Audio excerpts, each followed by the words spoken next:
CTM, what's going on, everyone? I'm really excited to be here with you all on this Monday. Missed you all on Friday.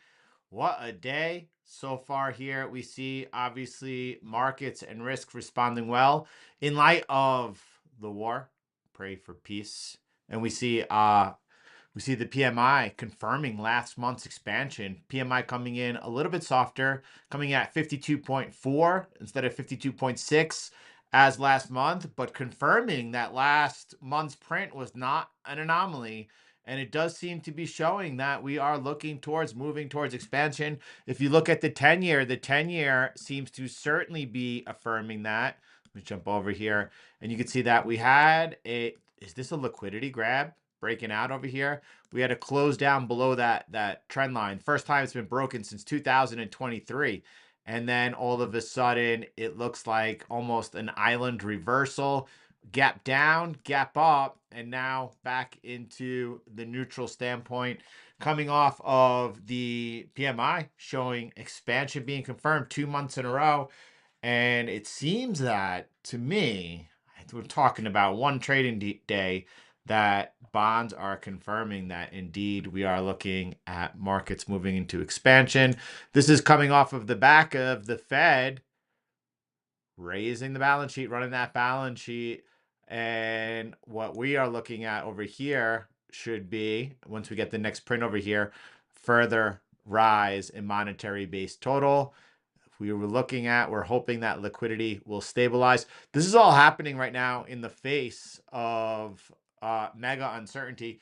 Oil, you can see that traded up to $73 a barrel after chaos erupts in Iran as Israel and the United States go to war.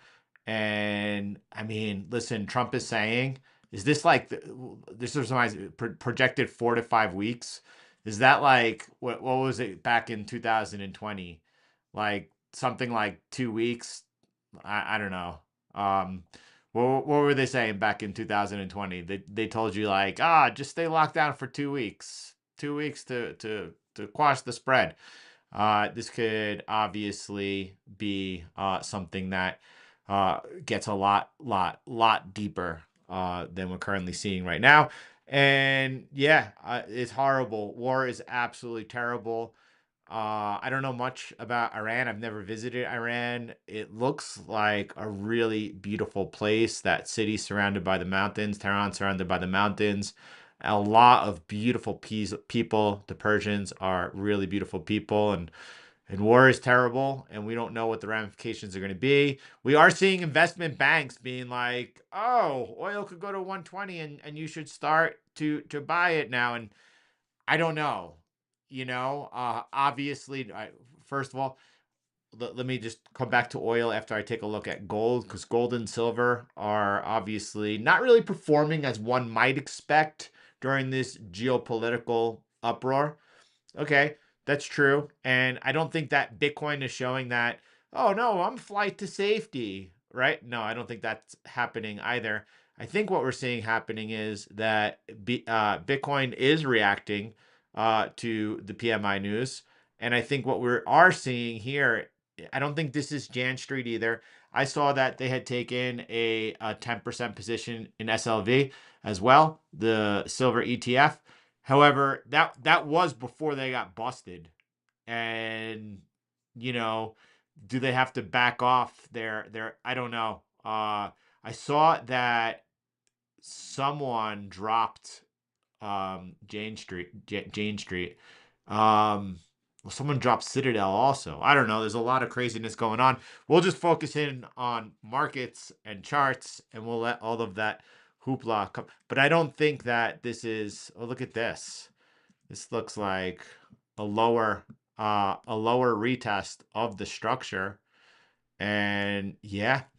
Uh could it be could this be what we're seeing here in the not so responsive move by gold? Could this be what we're seeing is a major roadblock into China's Belt and Road being put into place? And if gold is rising because China here continues to be at the bid, accumulating a massive amount, looking for what is a monetary reset, and looking for gold to play a significant role in this new order of this, like, instead of unipolar, bipolar world that we're living in, could the move against Iran, first we saw Venezuela, now we're seeing a little bit movement in Mexico. That was a little surprising, came a little bit early. I thought they would probably take out Cuba first, trying to shore up the hemisphere. But I think it could be that if Iran were to, let's say, if I don't know how to put this, because I'm talking about right or wrong, but I'm saying that if Trump and Israel were able to get their way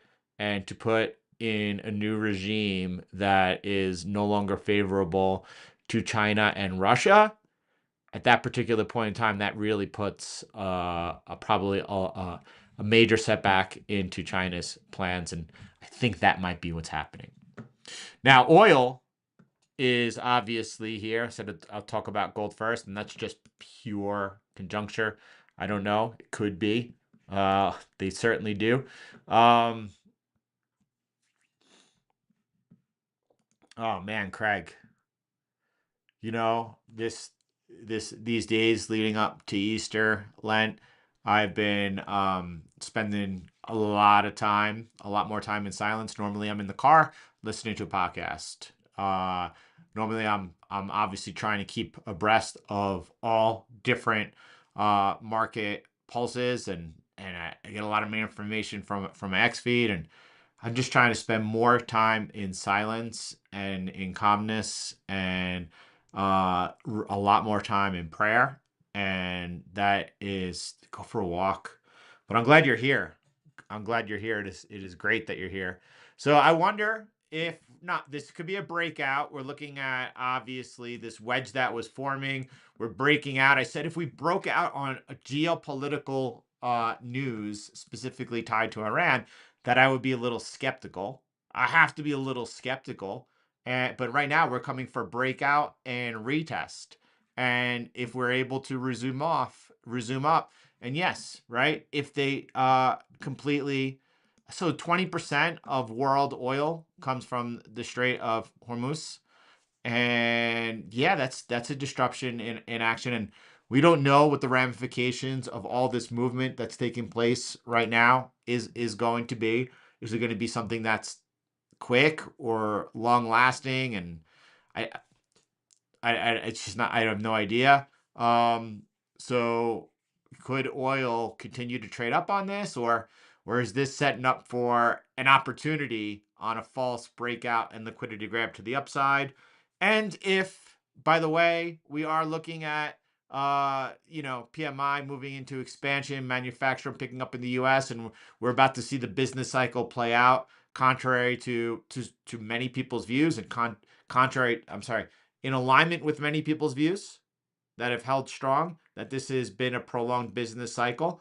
Or is this setting up to be nothing more than a trap for the bulls?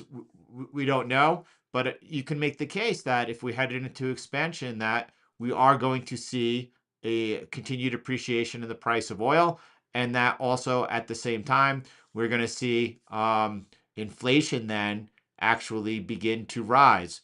It's too soon to make a call on this. And if this does resolve quickly and favorably towards Trump and Israel, at that point in time, we may see oil prices really begin to come down. So it's too soon to make a call. I don't know. I mean, I could picture very easily the U.S. losing some of their warships. That would be in a major escalation. It's pretty easy to take out ships these days, I think, with the drone technologies that we have. And Iran is very capable when it comes to their drone technology. Remember, they were able to, years ago, able to basically reverse engineer U.S. drone technology back then. They're obviously partners with China, highly advanced. I don't know. So let's just, I mean, that's a good place to leave it for today, is that we're watching the market and we're just trying to figure out and be aware. Peso back at, peso, Japanese yen back at 157, about what may take place over here. Bitcoin, we were watching the first break and we were like, well, don't buy the first breakout. The second one is underway now. I think it's worthy to watch. If we look at, or I want to just take a look at the liquidations that are above us, and you can see that there's a lot all the way through 72,000, a lot of shorts over there that potentially here could get in the way. If you look at just what happened over the last day, right, you can see a lot of longs building up over here. So expect, don't get comfortable. Don't get, could this be last time we saw the one breakout and that was faded? That this was just a wick above, you know.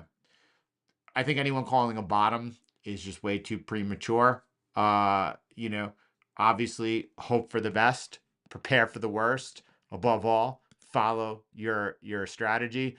We see that on the buy side boost, Ethereum here, and we've been looking for that strengthening of Ethereum. And again, Ethereum is supposed to lead as the Fed begins raising their balance sheet. And potentially that's what we're seeing here. We are seeing Ethereum right now. It's a long way to go to the next signal period, 6 hours, but pending long on buy side boost for Ethereum.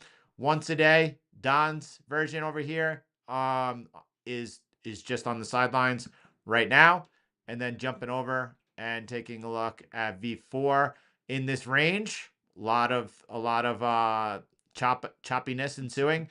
And we could see that Bitcoin here, given some back love over here. I mean, to be expected after big move down. Ethereum also giving back a little after its massive short side gain over here. And also Cardano taking a small loss over here. And chop suey occurring right now. That's fine. And the way I look at it is we've been in a couple of week range over here, and whether it's a breakout or a breakdown, we should see like volatility begets volatility with a lot of downside volatility. BVOL picking up over here, and we've been now consolidating here for a couple of weeks. Likely another big move is coming. Likely another big move is coming soon.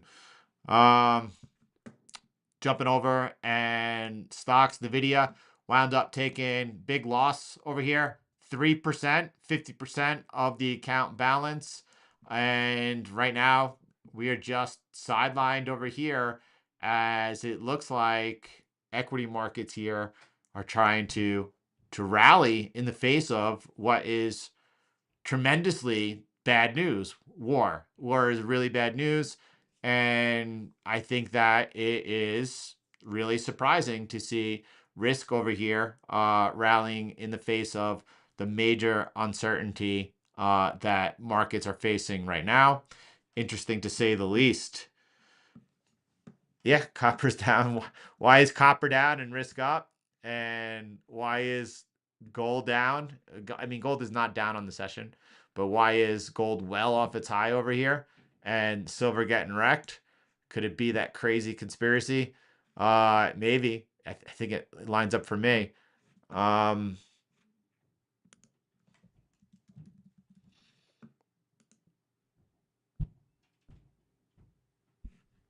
mean, that looks.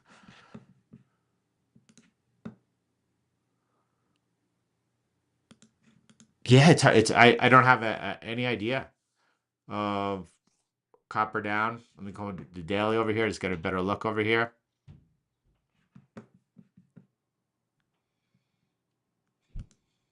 Yeah. Amen. Amen. But oh man, Craig, just man, good vibes your way. And lots of prayers. We don't want to hear that. We want, we have to be people of hope, people of light. We want to be that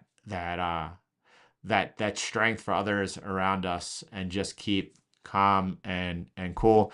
I think it's way too early to be calling a bottom or anything like that. I think this is a super interesting post that I want to share with you by Skyodelic, and he's giving out over here a fractal of gold and Bitcoin. And as people who are able to notice market patterns, and not just market patterns, trends and early and patterns early. Man, I remember I told my wife it was late 2019, and I was telling her like TikTok is going to be the next big thing. TikTok's shit. What is this TikTok? What are you talking about, man? You got to be able to spot trends early. And you can see the similarities. Similarities is, I mean, this is looking like a double top. This is not. It's a higher high over here for sure. You could see that price consolidating above that, let's say, that interim low. Again, against that interim low. I think I want to look at it maybe like this also, and a couple of things that were really missed.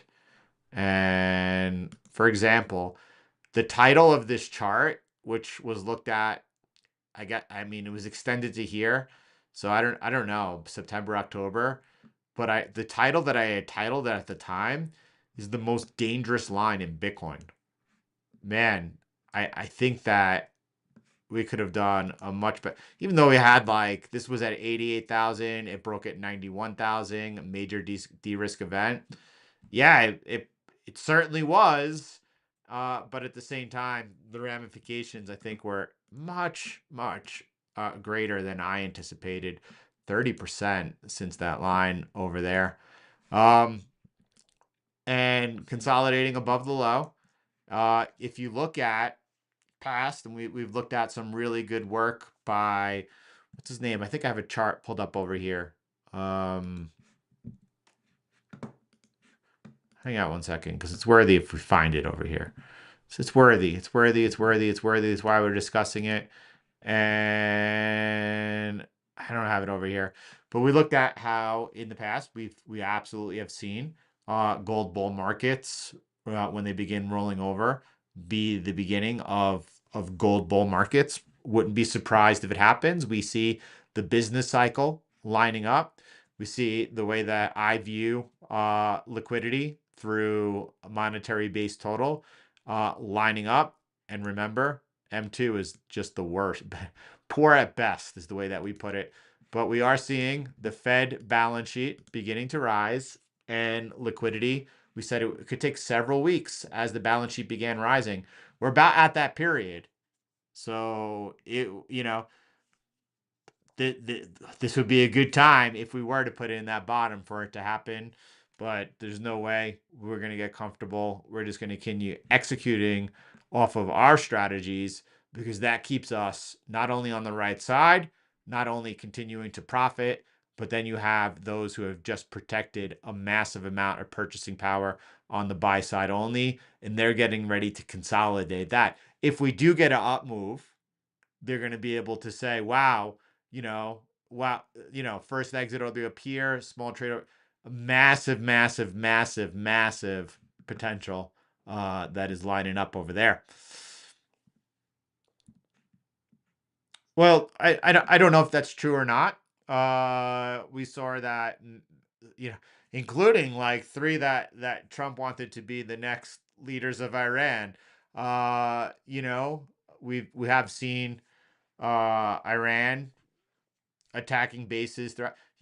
A UK base was attacked, and I don't think that I've heard anything from NATO, which is peculiar and weird, right? You would think that they would be like Article 51. We were just attacked, but now we all need to get together. But Europe is not said anything, and I mean, I get it. Listen, this is not their war, and they want nothing to do with it, and you know but at the same time, that's not the same posture that we've seen coming out of the Ukraine. Actually, anyway, I don't want to get into all that stuff, but there we are. So is this hopium? Sure. Are we seeing some things that are aligning more than a fractal?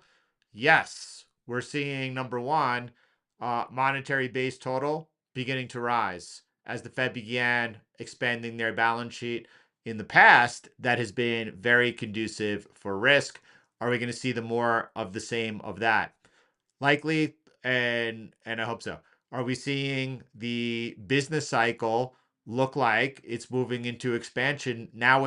Remember, I was expecting, listen, we saw a nice move into expansion. Sometimes we see a move back towards that 50 line and like a little ping pong. Two prints in a row is quite positive, and that looks good. And let's see what comes about.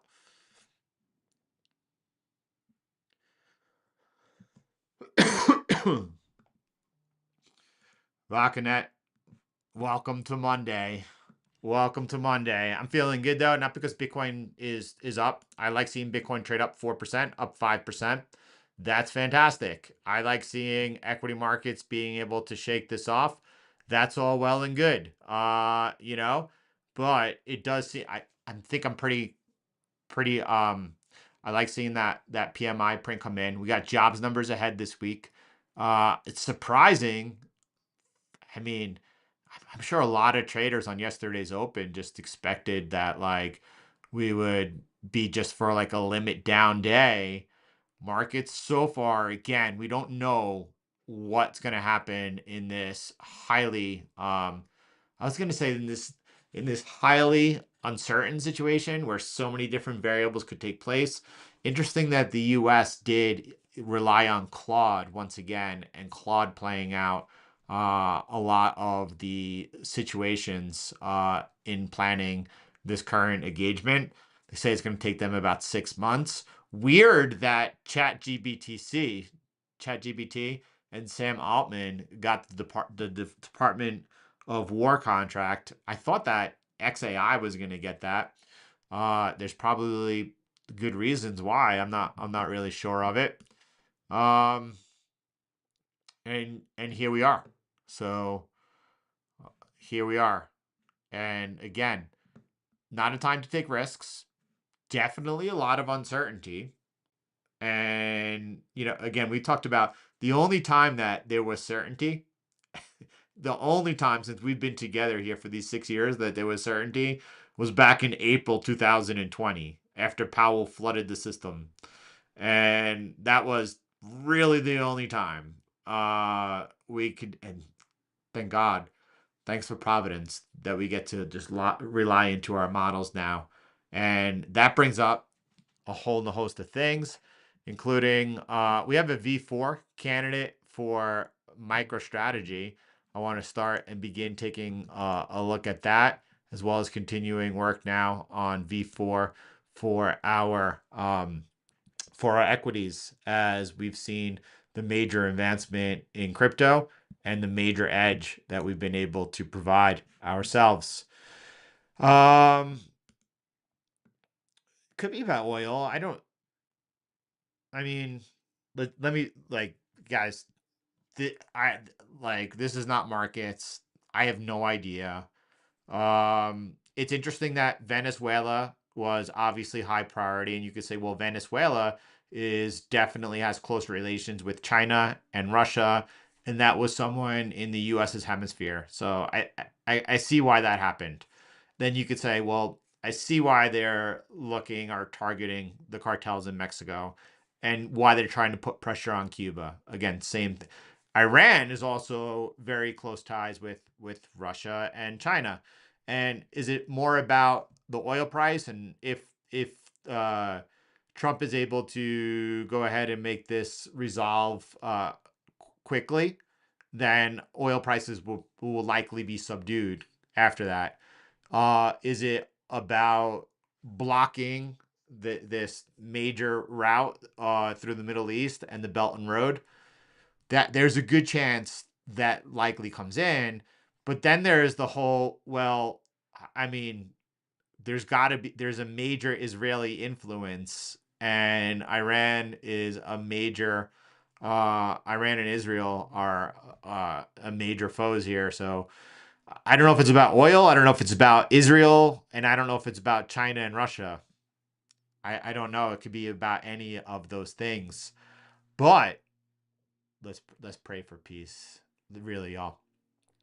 All right, it's Monday. We're just back in. Tomorrow will be flowing. For now, have a beautiful day, everyone. Lock in. Let's go. Have a beautiful day. God bless you, everyone.